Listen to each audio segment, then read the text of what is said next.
দুর্গাপুরে Hindustan still employees ইউনিয়নের উদ্যোগে শহীদ দিবস উদযাপন উপলক্ষে রোড রান অনুষ্ঠানে এসে রাজ্যের স্বাস্থ্য দপ্তরের বিরুদ্ধে সোচ্চার হলেন কলকাতার আরজি কর আন্দোলনের অন্যতম মুখ ডাক্তার সুবর্ণ গোস্বামী।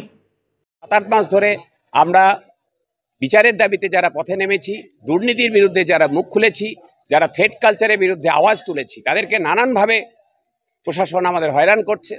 সম্প্রতি তাকে অষ্টমবারের জন্য কর্মস্থান বদলির পাশাপাশি দার্জিলিংয়ের রোগীবিহীন হাসপাতালে দ্বিতীয়বার পাঠানো এবং আরজি কর আন্দোলনকে নিয়ে রাজ্যের প্রশাসনের তরফে নানাভাবে হেনস্থার অভিযোগ তুলে এদিন দুর্গাপুরে ডাক্তার সুবর্ণ গোস্বামী দাবি করেন, ট্রান্সফার তো হয়, আমাদের ট্রান্সফারের চাকরি, ট্রান্সফারটা বড় বিষয় না। আমি ইতিমধ্যেই পশ্চিমবাংলার 11টা জেলায় ঘুরে বদলি হয়ে চাকরি করেছি। আমার বর্তমান সরকারের আমলে এটা আমার 8মবার বদলি। ফলে ট্রান্সফারটা কোনো বিষয় না। পশ্চিমবাংলার যে কোনো প্রান্তে পাঠাবে, সেখানেই মানুষের সেবা করতে আমরা প্রস্তুত। কিন্তু বিষয়টা হচ্ছে যে কিভাবে ট্রান্সফার করলো, কোথায় ট্রান্সফার করলো, কোন পদ্ধতিতে করলো। যেখানে নর্থ বেঙ্গলে আমি ইতিমধ্যেই 7.5 বছর কাজ করে এসেছি। আমি বর্ধমানে আসার আগেও অবধি দার্জিলিংয়ে চাকরি করে এসেছি। সেখানে আবার একটা দার্জিলিংয়ে রোগীবিহীন একটা হাসপাতালে পাঠানো, এটা পরিষ্কার। শুধু এই গত 7-8 মাস ধরে আমরা বিচারের দাবিতে যারা পথে নেমেছি, দুর্নীতির বিরুদ্ধে যারা মুখ খুলেছি, যারা থ্রেট কালচারের বিরুদ্ধে আওয়াজ তুলেছি, তাদেরকে নানানভাবে প্রশাসন আমাদের হয়রান করছে। কখনো সে লালবাজারে মিথ্যা অভিযোগে ডেকে পাঠাচ্ছে, কখনো মেডিকেল কাউন্সিলকে দিয়ে মিথ্যা অভিযোগ করাচ্ছে সল্টলেকের থানায়, আবার কখনো বদলি করে পাঠাচ্ছে একটা রোগীবিহীন হাসপাতালে পাহাড়ের দুর্গম জায়গায় অন্যায়ভাবে। পাহাড়টা বড় কথা না, দার্জিলিং আমি এর আগেও চাকরি করেছি, দার্জিলিং জেলাতে আমি কার্শিয়াঙ্গে চাকরি করেছি, কিন্তু আবার পাঠানো হয়েছে। সেটা হচ্ছে প্রতিহিংসা। আমরা এই প্রতিহিংসার যে রাজনীতি, সেইটার বিরুদ্ধে কথা বলছি, সেটার বিরোধিতা করছি এবং সার্বিকভাবে বিরোধিতা করছি।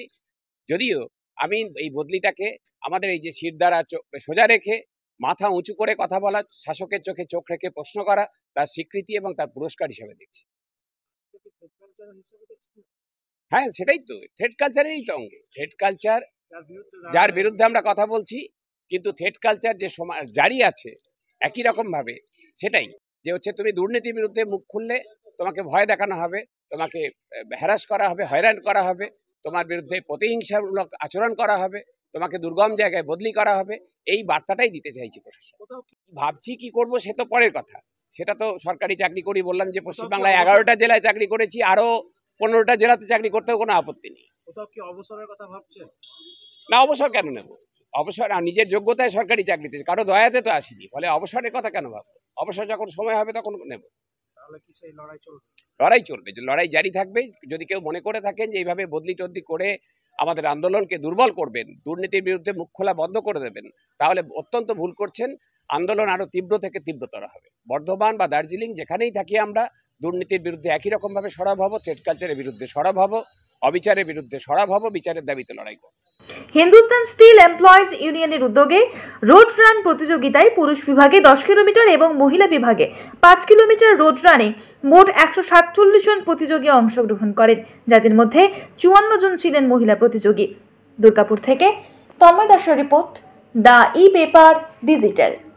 নতুন বছরে সাফল্যের চাবিকাঠি চান? সেরা জ্যোতিষের শিরোপা ইন্ডিয়ান আইকন অ্যাওয়ার্ড 2024 আর গোল্ড মেডেল প্রাপ্ত অ্যাস্ট্রোলজার আর বাস্তু কনসালটেন্ট চিন্ময় শাস্ত্রীর কাছে আজই যান। কালার থেরাপি, নামের বানান সংশোধন সহ সঠিক মানে গ্রহরত্ন দিয়ে ভাগ্য পরিবর্তন করুন। কল 9609604638 অথবা visit Bengal Ambuja city centre Durgapur. DSMS, a premier management college in Durgapur. Admission open for hotel management, hospital management, tourism management, BBA, BCA and nursing. Excellent training and placement assistance. Join now. DSMS, gateway to success. গলেছে কি? না sir. জ্বলেছে কি? না sir. We পোকা বোরার দিয়ে কিছু হয়েছে কি? না স্যার। অ্যাকশন টেসার বয়লো বোর্ড হলো ফায়ার রিটার্ডেন্ট, বয়লিং ওয়াটার আর বোরার টার্মাই প্রো। অ্যাকশন টেসার বয়লো বোর্ড সবার সেরা, সব থেকে শক্তিশালী।